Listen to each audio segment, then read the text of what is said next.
Hello everyone, कैसे हैं आप सब? जल्दी से आ जाइए, फिर क्लास स्टार्ट करेंगे। ओके,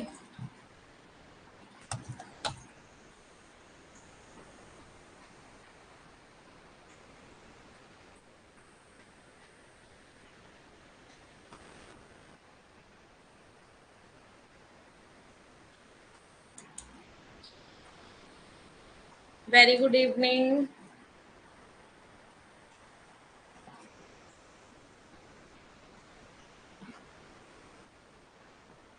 वॉइस वगैरह क्लियर है? Very good evening Lalita and लोमन। वॉइस वगैरह क्लियर है?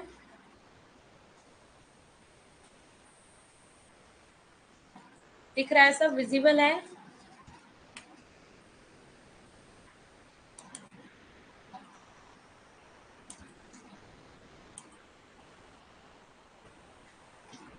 क्लियर है? Okay. Nancy Sharan, okay. You are a new student? काफी न्यू स्टूडेंट आ रहे हैं अब तो, अच्छी बात है ना ये तो। वेलकम नैन्सी जी। आप आज आपकी फर्स्ट क्लास है? कब लिया आपने एडमिशन?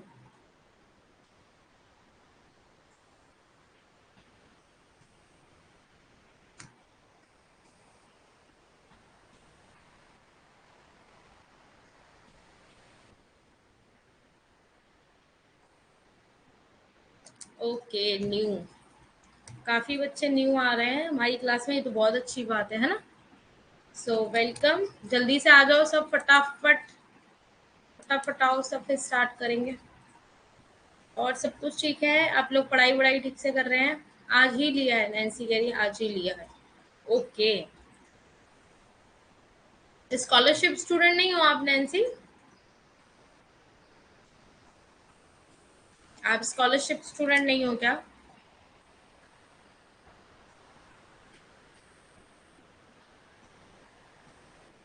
बताओ। अच्छा, स्कॉलरशिप स्टूडेंट, अभी स्कॉलरशिप भी हुए थे ना? तो आपने मेरा कूपन कोड यूज किया है क्या Nancy?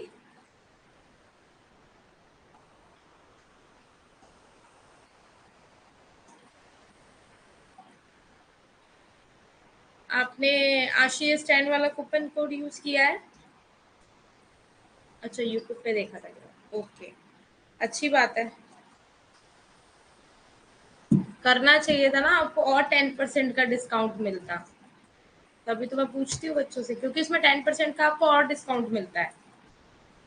Good evening, very good evening. चलो, अब ऑलमोस्ट सब आ ही गए हैं। ठीक है। सो अभी हम स्टार्ट करते हैं, फिर बाद में मैं बीच बीच में आप लोगों के कमेंट्स देखती रहूंगी। ठीक है। और अच्छे से पढ़ो। 1 घंटा पढ़ते हैं, पर अच्छे से पढ़ो। ठीक है, जितना पढ़ो माइंड में होना चाहिए कि हमने क्या पढ़ा है। ठीक है। हमने क्या पढ़ा है, क्या नहीं पढ़ा है, ये हमें पता होना चाहिए। ये नहीं कि 1 घंटे की क्लास के बाद भूल गए कि हमने पढ़ाई क्या, तो फिर कोई फायदा नहीं है। आप यहाँ पे क्यों आए हो? पढ़ने के लिए, है ना। जेआरएफ क्लियर करने के लिए। तो जेआरएफ ऐसे तो क्लियर नहीं होगा, उसके लिए आपको बहुत मेहनत करनी पड़ेगी, है ना। तो मेहनत कैसे होगी? छोटे छोटे स्टेप्स को बढ़ाकर, है ना। तो जो पढ़ो ध्यान से पढ़ो, अच्छे से पढ़ो, खूब लिख लो नोट्स वगैरह जो मैं बताती हूँ। ठीक है, उससे क्या होता है, कुछ भी चीज रिवाइज करने में बहुत इजी हो जाता है। बाकी रिकॉर्डिंग सेशन होते ही हैं, खोलो वीडियो और देखने लग जाओ। उसमें कोई कोई प्रॉब्लम भी नहीं आप लोगों को, है ना। चलो ठीक है, very good evening to all of you. So Nancy की फर्स्ट क्लास है आज, स्टार्ट करते हैं। So very good evening to all of you. My name is Ashishika Gupta, your UGC paper to Faculty of Economics. So let's get started. हम start करते हैं अब fill form के ऐप से।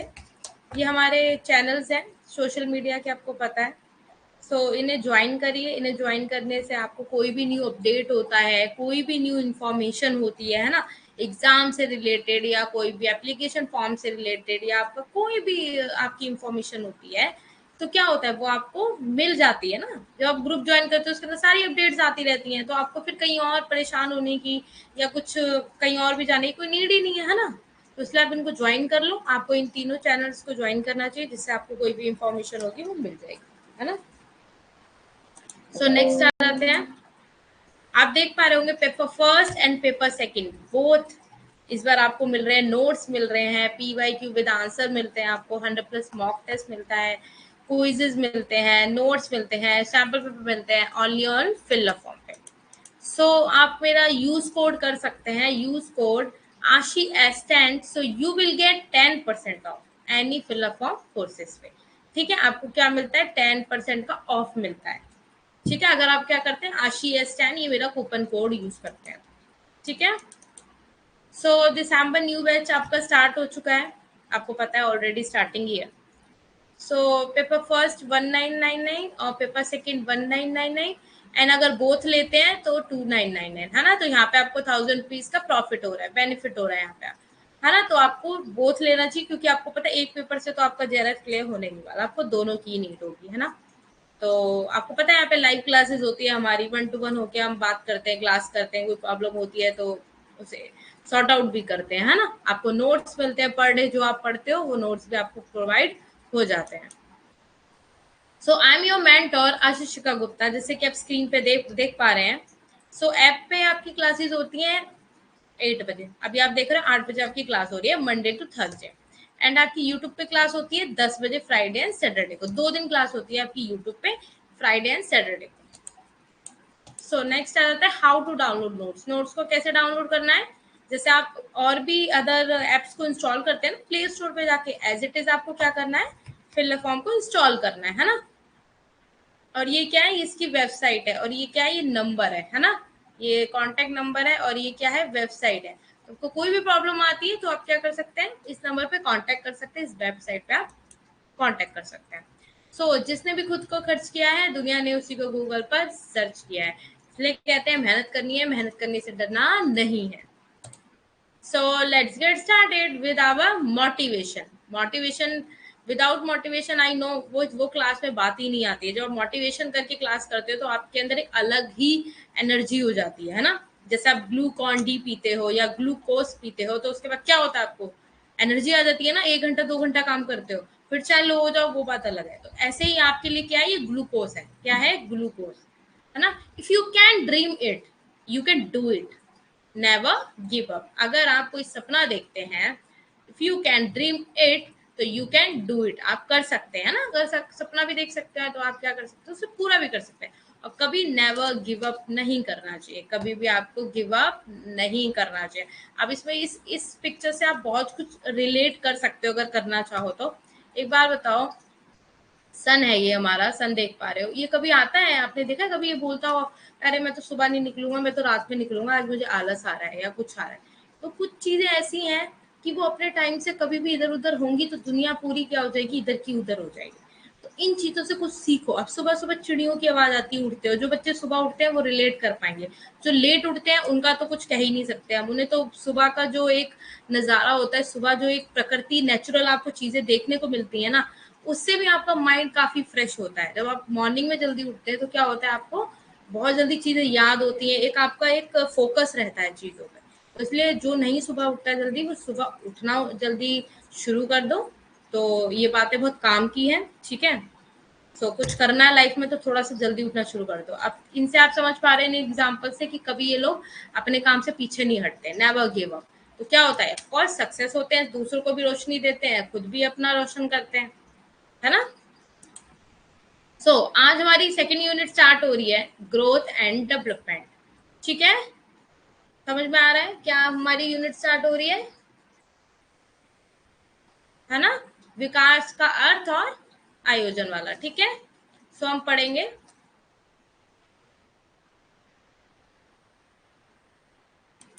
सेकेंड यूनिट, आज हम पढ़ने वाले हैं, ठीक है।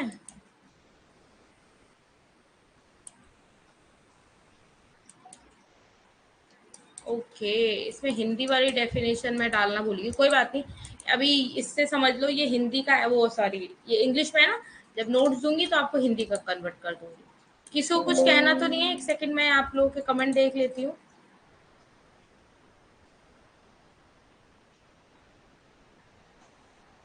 क्या मैम, नवाड तो नहीं पढ़ा हम लोगों ने।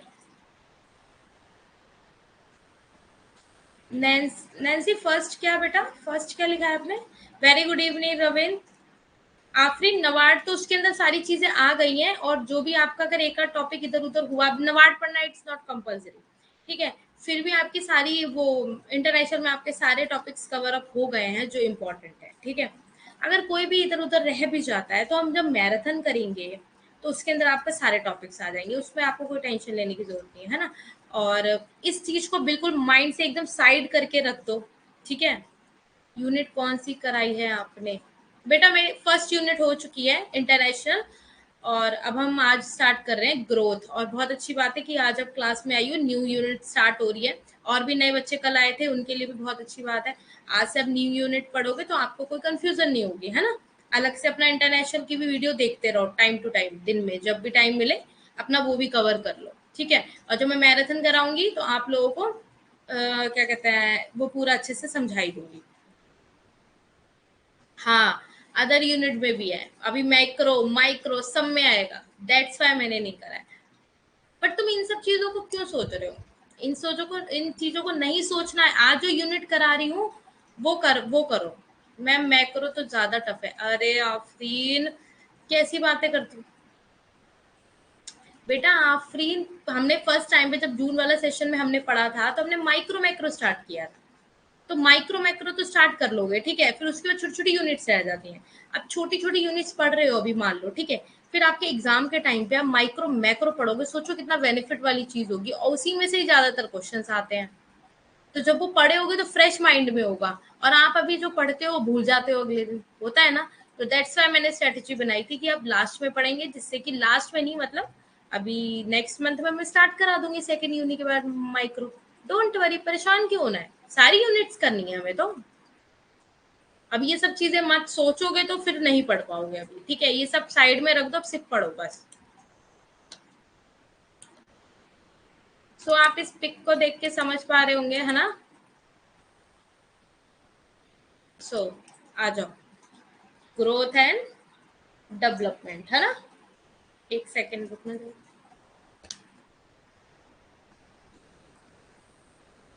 समृद्धि और विकास, क्या हो गया? समृद्धि और क्या हो गया? ये आपका विकास, है ना। अब आप इससे एक बात समझ सकते हैं कि एक पिक मैंने इसमें निकाली थी, एक सेकेंड, ये आप स्लाइड देखो तब आप समझ पाओगे। इससे देखो ग्रोथ एंड डेवलपमेंट, इस पिक से आप क्या समझ पा रहे हो?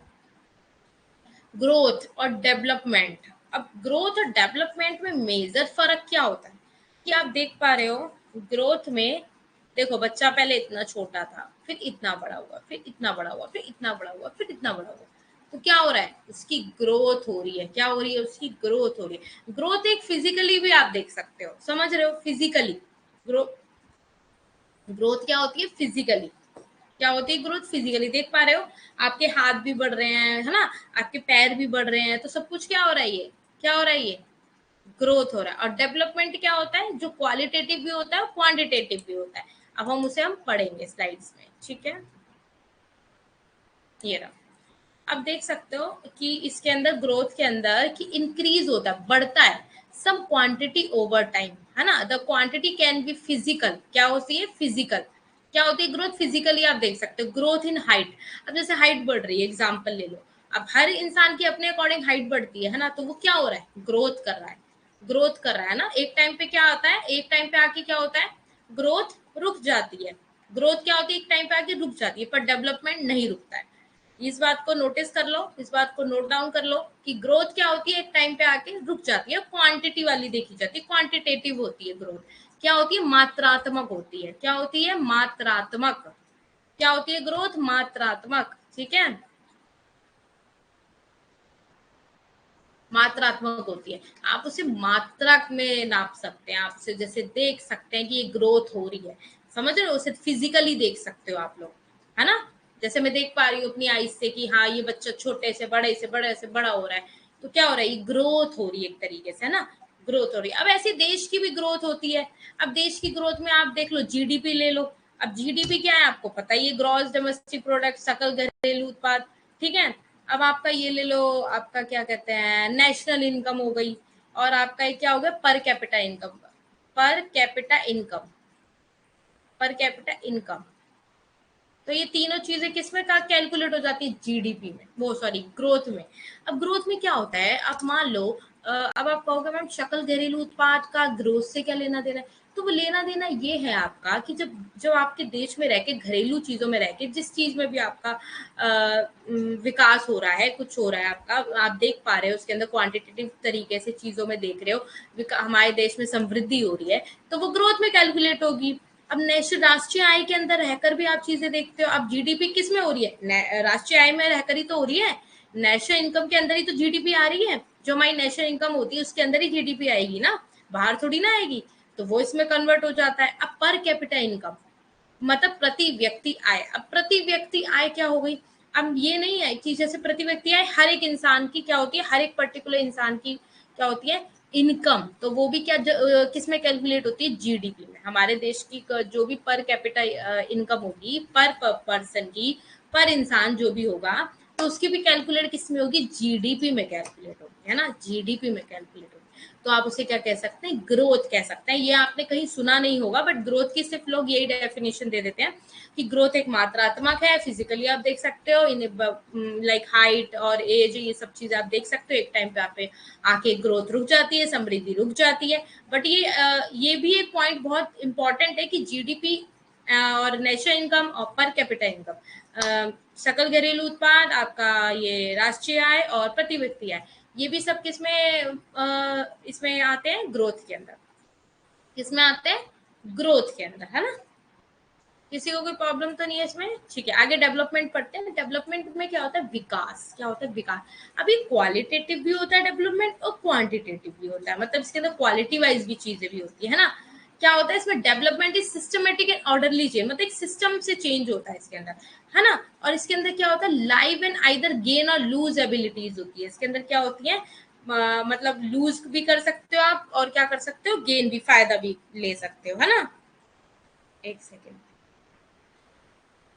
समझ आ गया सबको।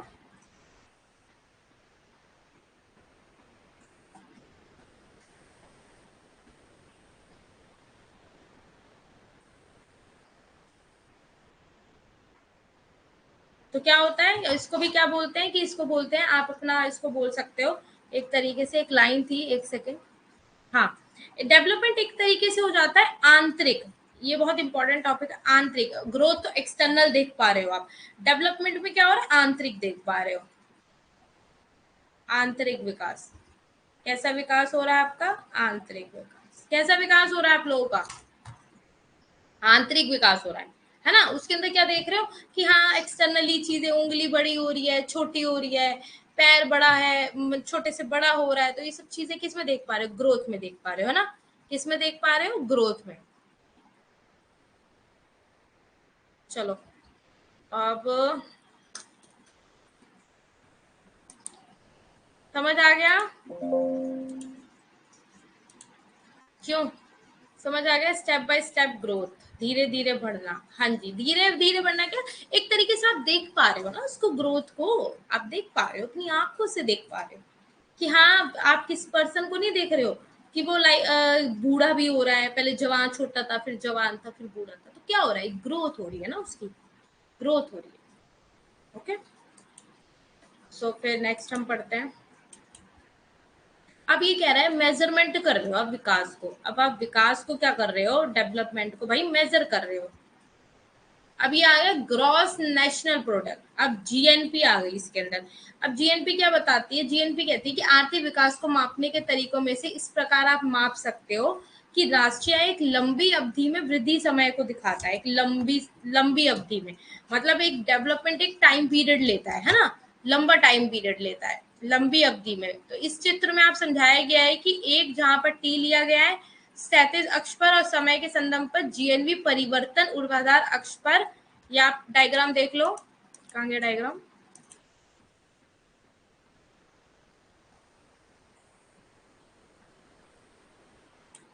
ये रहा, ये क्या हो गया, यहाँ पे टाइम हो गया, है ना। और ये क्या हो गया, चेंज इन नेशनल इनकम में चेंज आ रहा है। अब आपको पता है जब नेशनल इनकम में चेंज आता है, टेक्नोलॉजी में चेंज आता है, तो किस में आता है, लॉन्ग टर्म पीरियड में, दीर्घकालीन में, किस में आता है, दीर्घकालीन में। अब ये इन दोनों में चेंज आ रहा है तो आप देख पा रहे हो ये इक्विलिब्रियम पॉइंट हो गया मेरा, है ना, ये ऊपर की साइड बढ़ रहा है, चेंज हो रहा है, पहले इतना था फिर इतना हो गया। और टाइम पीरियड क्या है, उतना ही है। अब क्या हो रही है, नेशनल इनकम क्या हो रही है, चेंज हो रही है, पहले इतनी थी अब इतनी शिफ्ट हो गई। तो ये कब हो रहा है, ये लॉन्ग पीरियड में। आपको बताया था, मैंने समझाया था कि दीर्घकाल में क्या होता है, वेरिएबल होते हैं। क्या होते हैं, फैक्टर्स वेरिएबल हो जाते हैं, और शॉर्ट टर्म में एक ही होता है। बताया था ये वाला डायग्राम। तो इस डायग्राम में इतना ही है, वो उसको एक्सप्लेन किया हुआ है, एक पढ़ लेना। अब ये इंग्लिश में है, technically growth refers to a change in size, मतलब ग्रोथ रेफर करता है चेंज इन साइज में हो रहा है। और डेवलपमेंट क्या बता रहा है, स्किल लेवल, कि आपके अंदर कैसी स्किल है, मतलब लाइक बच्चा पढ़ कैसे रहा है, उसका क्या माइंडसेट है, ये सब चीजें किस में आती हैं, किसमें आती है, ये इसमें डेवलपमेंट में आती है। Terms are often used together and interchangeable, है ना, कि क्या होता है उसके अंदर चेंज होती रहती हैं चीजें। या पढ़ लेना कि इसमें क्या था। सो इसका पॉइंट है ये रियल नेशनल इनकम, इसका पॉइंट है ये कि रियल नेशनल इनकम वास्तविक राष्ट्रीय आय वास्तविक रूप में अंतिम वस्तुओं और सेवाओं के देश के कुल उत्पादन को संदर्भित करती है। मतलब रियल नेशनल इनकम अगर देखो आप, तो जो अंतिम वस्तुएं होती हैं, सेवाएं होती हैं, उसका कुल उत्पादन कितना हुआ, तो उसको क्या कुल मतलब टोटल आउटपुट को फाइनल गुड्स एंड सर्विसेज को रियल टर्म्स में बताती है ना। पैसों के संदर्भ में नहीं बताती है, किसमें बताती है, कुल उत्पादन संदर्भ भी करती है, किसके रूप में, वस्तुओं और सेवाओं के रूप में। तो इस प्रकार वास्तविक राष्ट्रीय आय की गणना करते समय मूल्य परिवर्तन से इनकार करना होता है ना। रियल नेशनल इनकम क्या होती है कि आप देखते हो वस्तुओं सेवाओं का इसमें मेन रोल होता है, ना कि मनी का होता है इसके अंदर, ठीक है। सेकंड हो गया, this measure fail to take consideration change in the growth of the population. If a rise in real income बढ़ती है तो अकम्पनीड हो जाती है फास्टर ग्रोथ पॉपुलेशन करने में। मतलब ये कहने का मतलब है, ये उपाय जनसंख्या की वृद्धि में परिवर्तन को ध्यान में रख के विफल रहता है। यदि वास्तविक में वृद्धि होती है तो राष्ट्रीय जनसंख्या में तेजी से क्या होती है, वृद्धि के साथ कोई आर्थिक विकास नहीं होगा, लेकिन रोक होगी। समझ रहे हो, अगर मान लो राष्ट्रीय आय जनसंख्या में राष्ट्रीय आय की जो नेशनल इनकम की जो जनसंख्या आएगा उसमें वृद्धि हो रही है, तो उससे आर्थिक विकास नहीं हो, क्योंकि इतनी ज्यादा जनसंख्या बढ़ेगी तो आर्थिक विकास कैसे होगा, हो पाएगा। तो ये उपाय क्या बता रहा है, वृद्धि में परिवर्तन को ध्यान में रखते हुए विफल रहता है। ये जो उपाय है, जनसंख्या की वृद्धि में अगर परिवर्तन होता है तो ये विफल हो गया। यदि वास्तविक में वृद्धि होती है ना, तो जनसंख्या में तेजी से वृद्धि होने के साथ कोई आर्थिक विकास नहीं होता है। अगर हमारा पॉपुलेशन बढ़ता रहेगा तो आप कैसे आर्थिक विकास कर पाओगे, आपके पास चीजों की शॉर्टेज हो जाएगी, काफी चीजें हो जाएगी। अभी इसमें आगे पढ़ोगे, अभी से सर्कल ऑफ पॉवर्टी वगैरह ये सब पढ़ोगे, तब आपको समझ में आएगा। सो थर्ड आ जाता है, the GNP figure also does not reveal the cost to society, environmental, population and urbanisation. मतलब जीएनपी आंकड़े पर्यावरण प्रदूषण, शहरीकरण की समाज की लागत को भी प्रकट नहीं करते हैं। मतलब इसके जीएनपी के अंदर आपका आंकड़े जो काउंट होते हैं, पर्यावरण प्रदूषण हो गया आपका, शहरीकरण की समाज की जो लागत लगती है, मतलब जो आप मेंटेनेंस रखते हो, और कोई पर्यावरण से रिलेटेड, प्रदूषण से रिलेटेड आप देखते हो, तो लागत को प्रकट नहीं करता है। इसमें ये बताता है कि औद्योगिकरण और जनसंख्या में क्या हो रही है, वृद्धि हो रही है, इसलिए ये प्राकृतिक संसाधनों को मुक्त मानता है और पृथ्वी के साथ जैसा व्यवहार करता है वैसा व्यवसाय करता है, ठीक है। मतलब जैसे आप पॉपुलेशन बढ़ रही है तो कैसे आप और चीजों को ट्रेड कर पाओगे, कैसे आप फ्री कर पाओगे, ज्यादा चीजों को नहीं कर पाओगे ना, क्योंकि इतनी ज्यादा जनसंख्या बढ़ेगी तो how can you measure that कि आप कर सकते हो इन सब चीजों को, नहीं कर पाओगे ना। समझ रहे हो।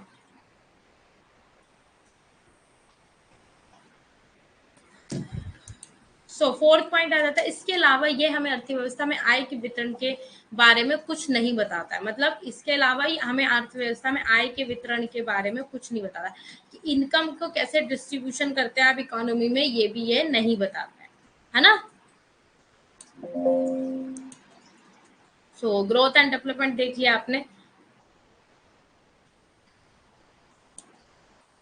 सो जीएनपी पर कैपिटा क्या होता है, the second measure relate to an increase in per capita income. मतलब ये सेकंड तरीका है मेजर करने का कि इंक्रीज, अगर पर कैपिटा इनकम इंक्रीज होती है तो रियल इनकम में क्या फर्क पड़ता है ना। तो जीएनपी प्रति व्यक्ति। दूसरा उपाय क्या है कि राज्य की प्रति व्यक्ति अगर वास्तविक आय में वृद्धि होती है, तो जब लंबी लॉन्ग पीरियड की बात कर रहे हो आप, तो अर्थशास्त्री क्या बताते हैं, आर्थिक विकास को परिभाषित करने में कोई चीज एक बताते हैं, एक बता रहे हैं, वो आगे आप देखेंगे कि प्रति व्यक्ति वास्तविक आय या उत्पादन में वृद्धि होती है।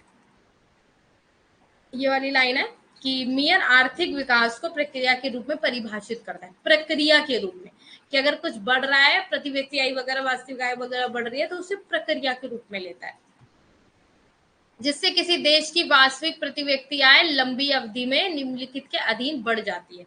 जिससे किसी देश की वास्तविक प्रति व्यक्ति आय, मतलब किसी देश की कोई वास्तविक प्रति व्यक्ति आय है, तो वो लंबी अवधि में क्या होती है, अधीन बढ़ जाती है, उसके अधीन क्या हो जाती है, बढ़ जाती है।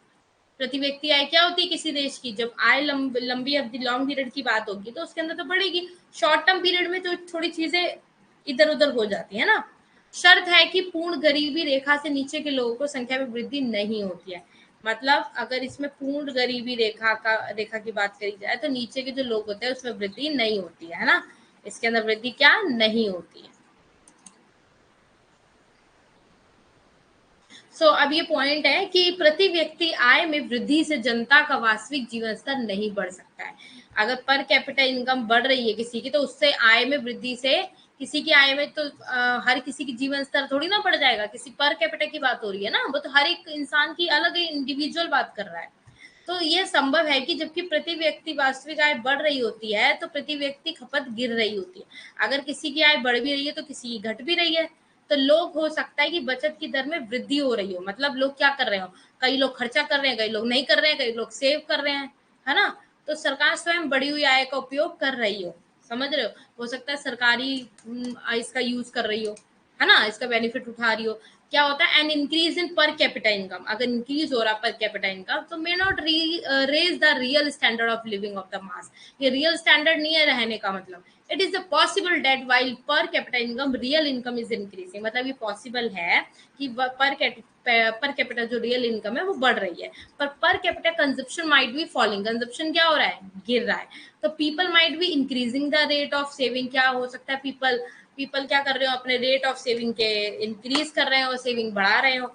और the government might itself using the increase income for military और अदर पर्पस, मतलब सैनिक वगैरह इन सब चीजों में क्या कर रहा हो, क्या कर रही हो सरकार, हो सकता है कि इनकम का यूज कर रही हो, है ना।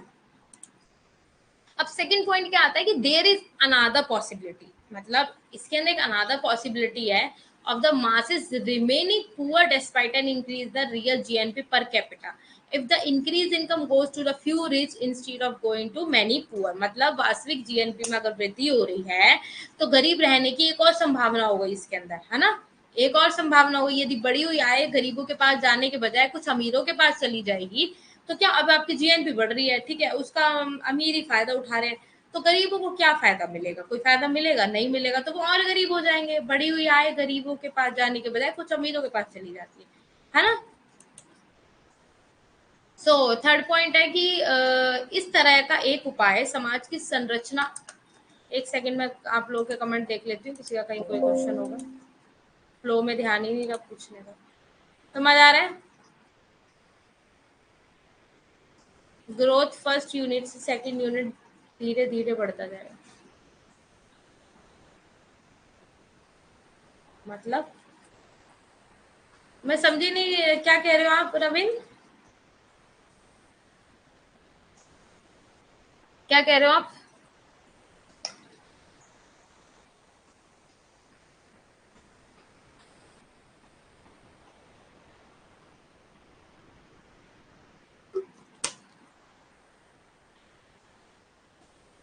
पता है ग्रोथ से कितने क्वेश्चंस आते हैं आफरीन, तुम कह रही थी ना मैं मैक्रो स्टार्ट करा, तो पता है ग्रोथ से भी बहुत क्वेश्चंस आते हैं आपके, आप तो हर बार ही देखते ही होगे, अगर पेपर देखते होगे तो मैचिंग तो हर बार ही आती है कि एडम स्मिथ ने कौन सी थ्योरी दी, रिकार्डो की कौन सी थ्योरी है, आपका ये शुम्पीटर की कौन सी थ्योरी है, ये सब क्या है, आता ही आता है ये क्वेश्चन, मतलब ये कंपल्सरी है। इनके ईयर्स आ जाते हैं कि 1945 में क्या आया। मैम पेपर मैंने कभी दिया ही नहीं, देना चाहिए था आफरीन, इस बार देना चाहिए था तुम्हें पेपर, गलत किया तुमने, क्योंकि जब पेपर में बैठोगी नहीं तो पता कैसे चलेगा कि कैसा पेपर आ रहा है, क्या आ रहा है। क्या देखने को मिल रहा है पेपर में, है ना। चलो आगे बढ़ते हैं। हाँ, मैचिंग में आते हैं, तभी बता रही हूँ, यहाँ से क्वेश्चन आता ही आता है, 4 या 5 क्वेश्चन बनते ही बनते हैं।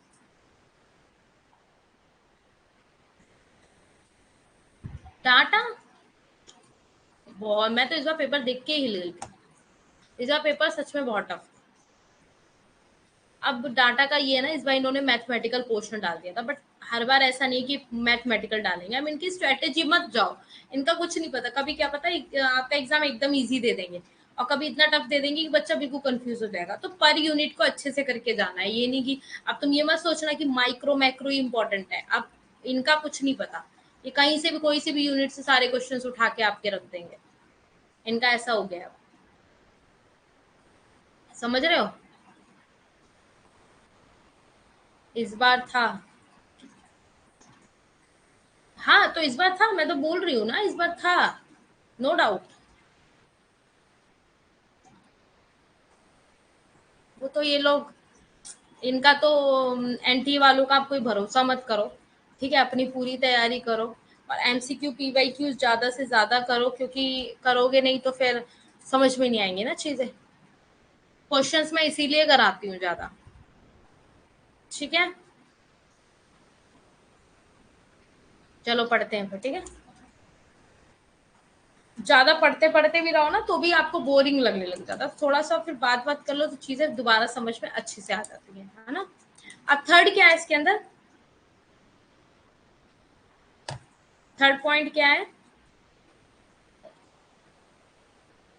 सच अ मेजर सब ऑर्डिनेट, मतलब इस तरह का एक उपाय समाज की संरचना, आकार और आकार के बारे में अन्य प्रश्नों को अधीनस्थ करता है। क्या करता है, इसको बता रहा है कि स्ट्रक्चर बता रहा है कि इसकी आबादी, इसके संस्थानों, संस्कृति, संसाधन पैटर्न, यहाँ तक कि वितरण की संरचना, सोसाइटी के सदस्यों के बीच आउटपुट, मतलब ये सबका आउटपुट बता रहा है कि संसाधन और हमारी जो संस्कृति है, संस्थान है ना, ये सब क्या है, वितरण की एक सोसाइटी कर रहे हैं। लाइक एक एक इन्होंने वो बना दिया एक कि इतने इतने पैटर्न्स बता दिए, डिस्ट्रीब्यूट कर दिया है इन्होंने। तो आप इंग्लिश में से समझ लोगे इजीली कि such a measure subordinate other questions regarding, अगर अदर क्वेश्चंस के रिगार्डिंग मेजर करा जाए तो structure of the society and size, किसका कंपोजिशन करा जाता है, किसका पॉपुलेशन का कंपोजिशन। तो ये इंस्टीट्यूट ऑफ कल्चर वगैरह, resource pattern, even distribution output among the society, इन सब के बीच का क्या होता है, आउटपुट निकाला जाता है। जब मेजर करोगे इन सब चीजों को, तो मेजर करोगे ना, ग्रोथ में नहीं करोगे, इन सबको मेजर करोगे, इन सबको मेजर करके ही तो पता चलेगा आपका। तो फिर फोर्थ पॉइंट पे आ जाते हैं, द रियल पर कैपिटा इनकम एस्टिमेट करी जाती है वास्तविक प्रति व्यक्ति आय अनुमान में परिवर्तन के कारण आउटपुट में पर्याप्त परिवर्तन को मापने में विफल रहता है। क्या रहता है इसमें, फेल हो जाता है। ठीक है, मतलब वास्तविक प्रति व्यक्ति आय अनुमान लगाने में परिवर्तन के कारण आउटपुट, कोई परिवर्तन आता है तो उसके आउटपुट में जो परिवर्तन आता है उसको मापने के लिए विफल रहता है, कि कीमत का स्तर वगैरह, ये सब प्राइस लेवल वगैरह में ना। तो मूल्य स्तर में परिवर्तन को मापने के लिए उपयोग की जाने वाली सूचकांक संख्या ए बस मोटे के अनुमान ने बताई थी, है ना। ये पॉइंट्स पढ़ने वाले हैं सिर्फ। International comparisons of the real income, international जो कंपैरिजंस करे गए थे रियल इनकम का जीएनपी पे, कि per capital are inaccurate due to the exchange rate, मतलब पर कैपिटल जो इनकम है वो इनएक्यूरेट है। मतलब इनएक्यूरेट मतलब हिंदी में क्या बोलूं उसको, एक होता है एक्यूरेट, आता है ना बिल्कुल ठीक एकदम करेक्ट होता है, एक इनएक्यूरेट जो कि ठीक नहीं होता है ना। Due to the exchange rate conversion of different currencies into a common currency, किस में कन्वर्ट कर दी जाती है, different currencies into a common currencies में। जैसे ले लो US dollar through the use of official exchange में, जब आप कहीं एक्सचेंज करते हो ऑफिशियली, आप ट्रेड करते हो तो यूएस डॉलर आपको बाहर चाहिए होता है ना। तो ये सब चीजें हैं। विनिमय दर रूपांतरण के कारण क्या होता है, प्रति व्यक्ति वास्तविक आय जीएनपी का अंतरराष्ट्रीय तुलना गलत होता है ना। आधिकारिक में देखा जाए तो विनिमय दरों के उपयोग के माध्यम से विभिन्न मुद्राओं को एक सामान्य मुद्रा यानी अमेरिका डॉलर में बदलना होता है। ये नाममात्र विनिमय दरें विभिन्न मुद्राओं की सापेक्ष क्रय शक्ति को प्रतिबिंबित नहीं करती हैं। ठीक है, समझ में आ गया कि ये क्या करती है, जो विनिमय दर होता है उसको रूपांतरण के कारण प्रति व्यक्ति आय में अंतरराष्ट्रीय तुलना क्या है, ये गलत है। ठीक है, क्यों? क्योंकि इसमें अपने आप क्या करते हो, इन अमेरिका डॉलर में बदलते, क्यों? बाहर अगर आप किसी चीज का एक्सपोर्ट इंपोर्ट कर रहे हो तो आपको तो चाहिए ना करेंसी। तो 6 पॉइंट क्या है कि आप देख सकते हो 6 पॉइंट कि द रियल जीएनपी पर कैपिटल फेल हो जाती है अकाउंट प्रॉब्लम्स में, है ना। वास्तविक जीएनपी प्रति व्यक्ति बुनियादी जरूरतों से जुड़ी समस्याओं को ध्यान में रखने के लिए विफल रहता है, जैसे पोषण, स्वच्छता, आवास, जल और शिक्षा, जीवन स्तर में सुधार हो गया।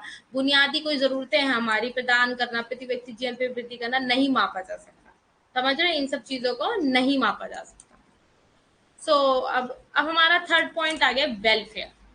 वेलफेयर क्या है, कल्याण क्या है? आर्थिक विकास को किसकी दृष्टि से मापने की प्रवृत्ति है ये? तो आर्थिक कल्याण क्या होता है? आर्थिक विकास को ऐसी प्रक्रिया के रूप में माना जाता है जिसमें अर्थव्यवस्था में वृद्धि होती है। क्या होता है? मतलब आर्थिक विकास की, अभी यहाँ पे डेवलपमेंट की बात हो रही है, ये कह रहे हैं कि इसमें ऐसी प्रक्रिया के रूप में माना जाता है जिसमें अर्थव्यवस्था में वृद्धि होती है। तो व्यक्तियों की वस्तु और सेवाओं की खपत जो व्यक्ति मतलब कंज्यूम कर रहे हैं, तो ओकुन और रिचर्डन्स के अनुसार आर्थिक विकास भौतिक कल्याण के रूप में एक निरंतर चलने वाली प्रक्रिया है, जो धर्मनिरपेक्ष और सुधार है जिसे हम मान सकते हैं, और माल और सेवाओं के बढ़ते प्रवाह में परिलक्षित होता है। क्या होता है? एक फ्लो हो रहा है इनका। ठीक है, इंग्लिश में देख लो क्या हो रहा है वेलफेयर का, कि दिस इज ऑल्सो टेंडेंसी, ये टेंडेंसी है कि मेजर करोगे इकोनॉमिक डेवलपमेंट को एक पॉइंट ऑफ व्यू पे, है ना। इकोनॉमिक वेलफेयर जो कल्याण है, आर्थिक कल्याण है जो, तो economic development is regarding economic development is regarding as a process whereby there is an increase in the consumption of goods and services of individual. According to ओकन के अकॉर्डिंग देखा जाए, रिचर्डन्स के अनुसार देखा जाए कि एक इम्प्रूवमेंट होता है मेटेरियल वेलबींग सामानों में, इन सब में, तो इसमें कंसीडर करते हैं reflecting in increasing flow of good and services का जो फ्लो हो रहा है, increase and good and services, उसमें क्या होता है, मापा नहीं जा सकता। ये सब चीजें फ्लो होती है, फ्लो वाली चीजें तो वैसे भी नहीं माप सकते ना आप। सो फोर्थ पॉइंट आता है सोशल इंडिकेटर्स क्या है या बेसिक नीड क्या है ना। सामाजिक संकेतक या बुनियादी जरूरतें क्या है? तो आर्थिक माप के रूप में प्रति व्यक्ति जीएनपी, जीएनपी से असंतुष्ट विकास है। ये क्या है? असंतुष्ट क्या है? विकास है। तो कुछ अर्थशास्त्रियों ने इसे सामाजिक संकेतों के संदर्भ में मापने की कोशिश की है। मतलब कुछ होंगे कुछ इकोनॉमी जो कि इसके अंदर क्या चाह रहे हैं कि एक सामाजिक का जो इन्हें संकेत हो रहा है उसके मापने के इसमें कोशिश करी इन्होंने। तो अर्थशास्त्रियों ने सामाजिक संकेतों को विभिन्न प्रकार की वस्तुओं को शामिल करा, इन्होंने इनपुट भी ले लिया इसमें, है ना। इनपुट के आउटपुट चीजें आउटफ्लो वाली होती हैं। तो आबादी जो है हमारी, जो पॉपुलेशन है उसकी पर व्यक्ति अस्पताल के बिस्तरों या डॉक्टरों का ये खर्चा वगैरह, तो ये आउटपुट के अनुरूप में हो सकता है। ठीक है, ये सब क्या है, आउटपुट आ रहा है, मतलब ये अस्पताल के बिस्तर वगैरह, डॉक्टरों की संख्या, या जो आप इन्हें सैलरी वगैरह देते हो, तो ये सब क्या हो गई, आउटपुट में आ गया। और शिशु मृत्यु दर हो गई, बीमारी हो गई आदि के संदर्भ में स्वास्थ्य में सुधार जैसे इन आदानों के लिए, तो इनके लिए आप क्या देख सकते हो, इनपुट को इनमें देख सकते हो, ये सब इनपुट में आ जाता है। शिशु मृत्यु दर हो गई, बीमारी क्या है, किसको कितनी, तो ये सब किस में कन्वर्ट हो जाती है, ये सब कन्वर्ट हो जाती है आपकी किसमें, सामाजिक संकेतक। और समझ आ रहा है? चलो आप तो क्वेश्चंस भी करने हैं अभी।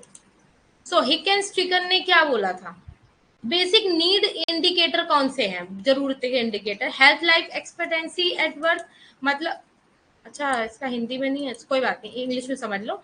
हेल्थ लाइफ एक्सपेक्टेंसी मतलब हेल्थ लाइफ ही है जो हमारी, उसकी क्या एक्सपेक्टेड बर्थ की, कब जन्म ले रहा है ना।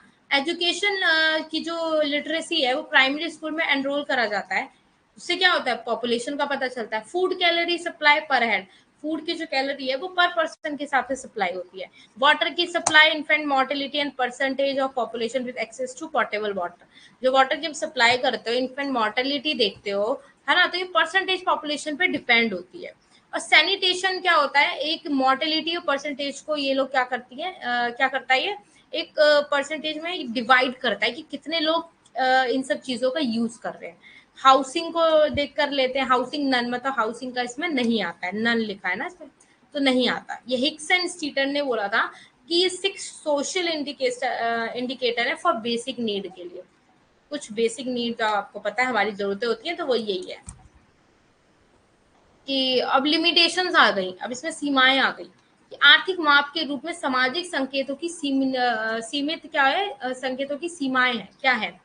तर्कसंगत भारांक प्रणाली के आधार पर एक समग्र सूचकांक के निर्माण में समस्या उत्पन्न होती है। मतलब जब आप the following limitations of social indicators measure करता है इकोनॉमिक डेवलपमेंट को, प्रॉब्लम क्या आती है, बढ़ी हुई जो प्रॉब्लम होती है उसे कंस्ट्रक्ट करता है, कंपोजाइट करता है इंडेक्स के बेस पे और रैशनल वेटिंग सिस्टम लगाता है। क्या होता है, रैशनल वेटिंग सिस्टम। ठीक है। बेसिक नीड भी इज इकोनॉमिक ग्रोथ, मतलब क्या बेसिक नीड है इकोनॉमिक ग्रोथ में, है ना। सो ये बेसिक नीड बता रहा है कि क्या आर्थिक विकास और बुनियादी जरूरतों की रणनीति के बीच कोई संघर्ष है। तो जैसा कि पहले ही आप पढ़ चुके हैं कि बुनियादी जरूरतों का संबंध तो है और आर्थिक विकास इन उद्देश्यों के लिए एक साधन है। अगर मान लो बेसिक नीडें ही नहीं होंगी हमारी, तो हम कैसे जीवन अपना व्यापन करेंगे, नहीं कर पाएंगे ना। तो आर्थिक विकास इन उद्देश्यों के लिए एक साधन है। आर्थिक विकास क्या है, डेवलपमेंट का एक साधन है, इसमें कोई विवाद नहीं है, ये विवाद कोई नहीं है, समझो कि इसमें ये विवाद नहीं कर रहे हैं। तो बुनियादी जरूरतों और आर्थिक विकास के बीच अगर देखा जाए तो गोल्डस्टीन ने आर्थिक के बीच में मजबूत सह संबंध पाया। किसने, गोल्डस्टीन ने। ये इंपॉर्टेंट पॉइंट है, गोल्डस्टीन ने। ठीक है। विकास और बुनियादी जरूरतों जैसे कि शिशु मृत्यु दर द्वारा मापा जाता है, मतलब कितने शिशुओं की मृत्यु हो रही है, सबके द्वारा आप मापते हो कि किसको क्या। आप देख रहे हो गरीबी के कारण लोगों को सारी चीजें नहीं मिल पाती हैं, तो आर्थिक विकास की पहचान किसके साथ करता है, उनके लिए दक्षता 5 से नीचे के शिशु मृत्यु दर लक्ष्य तक पहुंचने के लिए आवश्यक जीडीपी का स्तर देखा जाता है। मतलब एक कैलकुलेटिव वे में आप देख सकते हो। दो देश सार्वजनिक स्वास्थ्य पर अपने सकल घरेलू उत्पाद का एक बड़ा प्रतिशत खर्च करते हैं, मतलब स्वास्थ्य पे, हेल्थ पे, है ना। तो वे अधिक कुशल होते हैं क्योंकि वे शिशु मृत्यु दर को कम करने में सक्षम होते हैं। अगर आपके यहाँ की आपके देश के अंदर अगर हेल्थ की जो जो भी प्रोसेस चल रहा है वो अच्छा होगा, तो लोगों को कहाँ ज्यादा से ज्यादा शिशु मृत्यु दर होगी। शिशु मृत्यु दर क्यों होती है, उन्हें कुपोषण का शिकार हो जाता है, खाना नहीं मिलता, उन्हें ट्रीटमेंट अच्छा नहीं मिलता, है ना। तो उन्होंने पाया कि कुछ विकासशील जो देश हैं उसमें इसका उपयोग किया गया है। जो डेवलपिंग अभी देश डेवलप हो रहे हैं उसमें इनका आपने उपयोग किया है।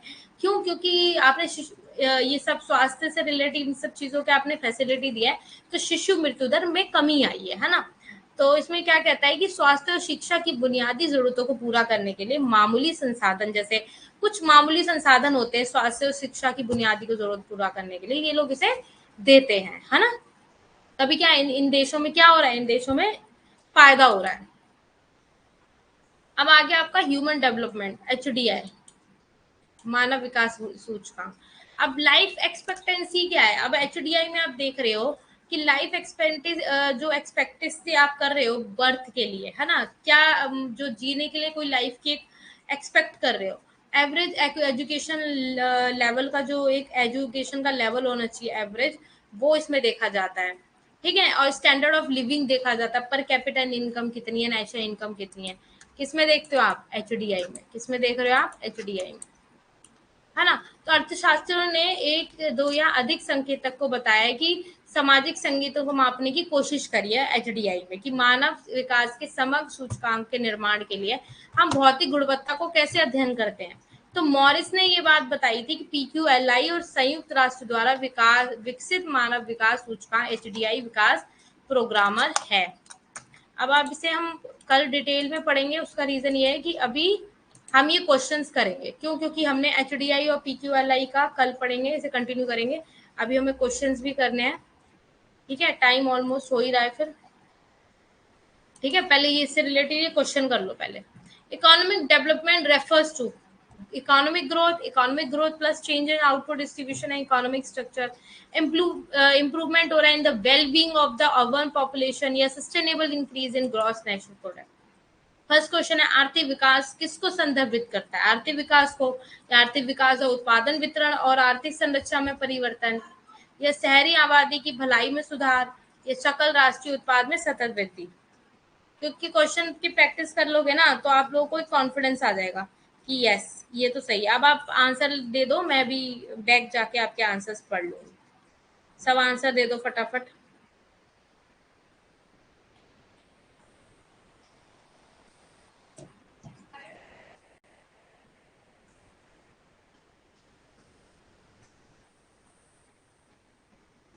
आर्थिक विकास किसको मतलब जो आपका डेवलपमेंट है, ये इकोनॉमिक डेवलपमेंट किसको वो कर रहा है इसमें से? देखो देखो, इकोनॉमिक ग्रोथ आर्थिक विकास की बात तो होगी नहीं इसमें, ठीक है, पहला ऑप्शन तो नहीं होगा, मैंने आपकी हेल्प कर दी। आर्थिक विकास की बात हो रही तो आर्थिक विकास कोई तो नहीं करेगा, है ना? बी, सी या डी में से देखो कौन सा ऑप्शन है, दिमाग लगाओ। 10 सेकंड दे रही हूँ, ठीक है, फिर उसके बाद मैं बैक जाके आपके आंसर्स चेक करूंगी।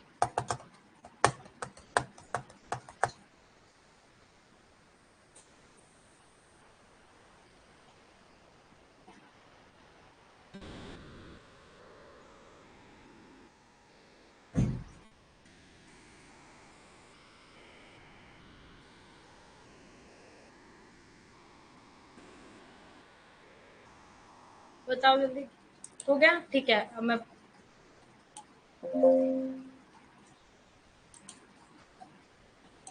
हाँ जी बताइए क्या आंसर दिया है सबने? बी क्यों होगा? मतलब एक क्या बी दे दे, सबने बी देने चालू कर दिए। बी बताना, रीजन बताना जरा, बी होगा क्यों, जरा बताओ मुझे, मुझे तो नहीं लग रहा बी होगा। बताना जरा बी क्यों होगा। अच्छा पहले आप लोगों ने बी दिया, ठीक है, अब मैंने बोल दिया बी क्यों दो, मतलब कितने, how clever you are, you all are, बल्कि मतलब मैंने जैसे बोला सीधे सबने सही आंसर दे दिया, डी आंसर। जब सही आंसर पता था तो गलत क्यों दिया पहले बी? और आफरीन तुम्हारा आंसर कहाँ है? आफरीन है क्लास में? हाँ है तो कहाँ है बेटा, आंसर कहाँ है, जल्दी दो।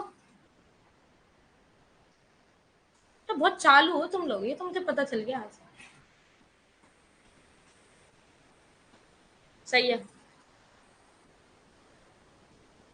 मतलब जैसे ही मैंने बोला कि एक्सप्लेन करो बी क्यों होगा तो तुम्हारी दिमाग की बत्ती खुल गई, डी आंसर एकदम दे दिया।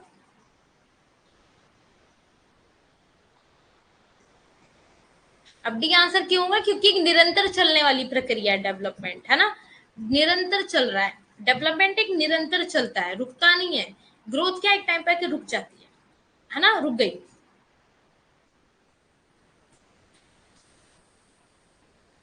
आफरीन का आंसर नहीं आया अभी तक, आई डोंट नो कहाँ है वो। चलो ठीक है, फिर आगे चलते हैं नेक्स्ट क्वेश्चन पे। इसका सही आंसर हो जाएगा सतत वृद्धि, सकल राष्ट्रीय उत्पाद में सकल वृद्धि, सतत वृद्धि। So economic growth can be measured by, इन चारों के अकॉर्डिंग आप किस में मेजर कर सकते हो इकोनॉमिक ग्रोथ को? आर्थिक विकास को किसके द्वारा मापा जा सकता है? सीपीआई, सीबीआई, जीडीपी, एमपीसी, बताइए। इसका भी आंसर इजी है।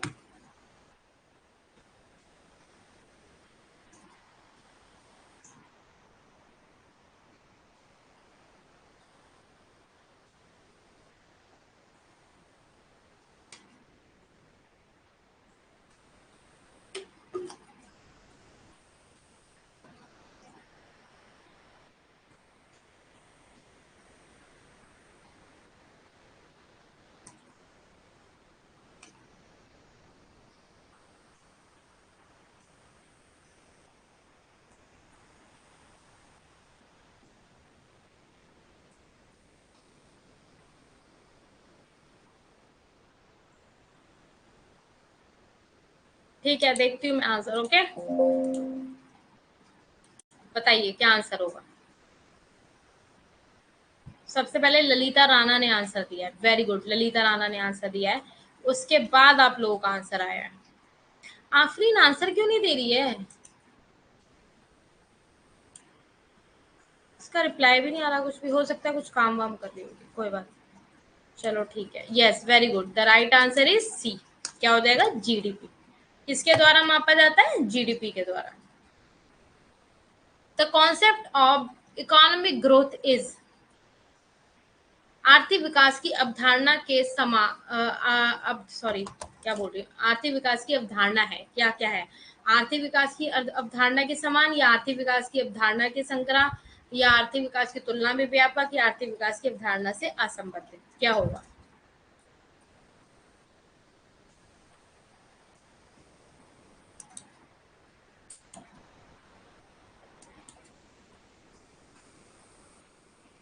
अब धारणा क्या है इसकी?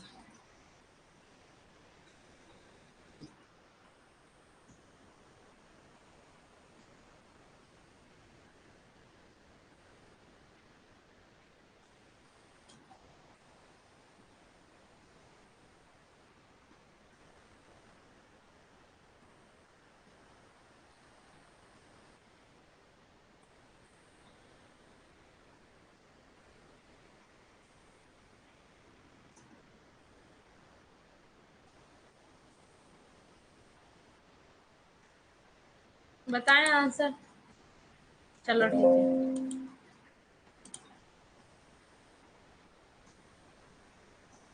फर्स्ट क्वेश्चन समझा दूं? फर्स्ट क्वेश्चन कौन सा था हमारा? रुको समझाती हूँ। ये वाला था क्या? आर्थिक विकास किसको संदर्भित करता है, मतलब इकोनॉमिक डेवलपमेंट जो होता है वो किसको संदर्भित कर रहा है? आर्थिक विकास को कर रहा है, या आर्थिक विकास और उत्पादन वितरण और आर्थिक संरचना में परिवर्तन? ये तो नहीं होगा, वितरण की बात नहीं आएगी इसमें। शहरी आबादी की भलाई में सुधार, ये भी नहीं आएगी। किसको संदर्भित करता है? तो आर्थिक विकास क्या होता है? सतत चलने वाली वृद्धि होती है, सकल राष्ट्रीय उत्पाद में सतत वृद्धि, तो उसे क्या बोलते हैं? आर्थिक विकास। और ग्रोथ क्या होती है? रुकने वाला प्रोसेस होता है। और आर्थिक विकास क्या होती है? सतत, निरंतर चलती रहती है, मतलब लाइक कंटिन्यूसली प्रोसेस होता है डेवलपमेंट का, जो होता है डेवलपिंग डेवलपमेंट, है ना? तो राइट आंसर इज जी होगा। आ गया समझ? आ गया समझ?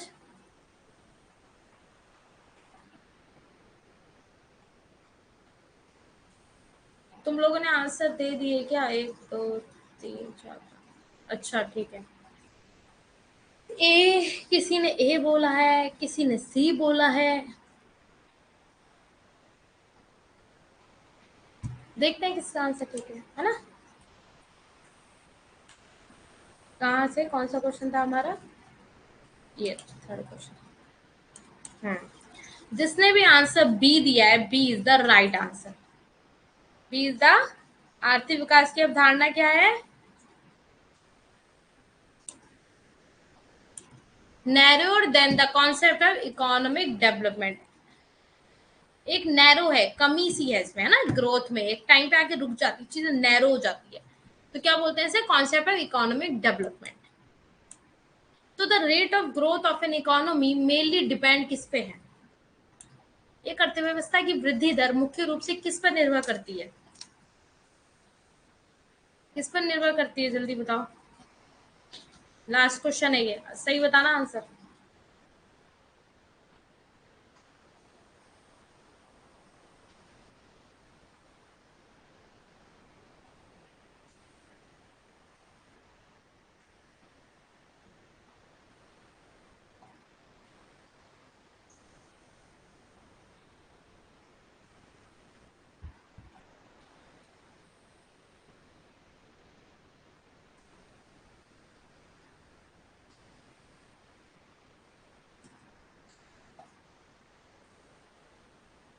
हो गया आंसर? देखूं राइट आंसर क्या है।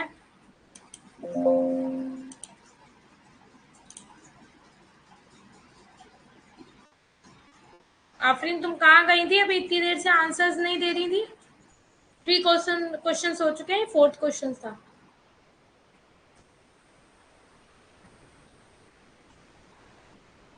अच्छा डी, सबका आगे डी आंसर। कहाँ दी तुम? कॉल वॉल साइड में रखा करो 1 घंटे के लिए, ठीक है? फैमिली के अलावा किसी की कॉल नहीं उठानी होती है इस टाइम पे। इंग्लिश में भी बताऊं? Very good. नैन्सी आप इंग्लिश मीडियम हो हिंदी मीडियम हो?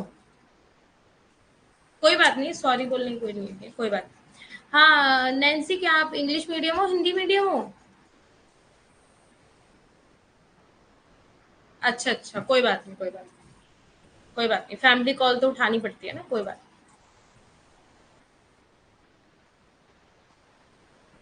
Nancy, both very good. सब बच्चे ही बोथ ही है, अच्छी बात है, सारे बच्चे मेरे काफी समझदार हैं। सो इंग्लिश में देख लो। The rate of growth of an economy mainly depend किस किस पे होता है? The rate of growth of the labour force, the proportion of national income saved and invested, या आपका the rate of technological improvement. तो किस पे डिपेंड होता है? All of the above. किस पे? डी पे, सब पे होता है ना, इनमें से सब पे डिपेंड होता है। चलो फिर हम क्लास को यहीं एंड करते हैं, ठीक है, उपरोक्त सभी। So thank you very much, God bless you all. ठीक है, अब क्लास को यहीं एंड करते हैं हम लोग। किसी का कोई क्वेश्चन वोश्चन तो नहीं है? पूछ लो एक सेकंड में, फिर मैं क्लास को वाइंड अप करती हूँ। पर इससे ज्यादा हिंदी, अच्छा मतलब हिंदी ज्यादा समझ आती है, इंग्लिश कम आती है, पर दोनों ही लैंग्वेज देखने में सही है। दोनों लैंग्वेज देखोगे तो क्वेश्चन ज्यादा समझ आता है। ठीक है, चलो फिर क्लास को यहीं वाइंड अप करती हूँ। Okay, bye bye, good night, take care to all of you.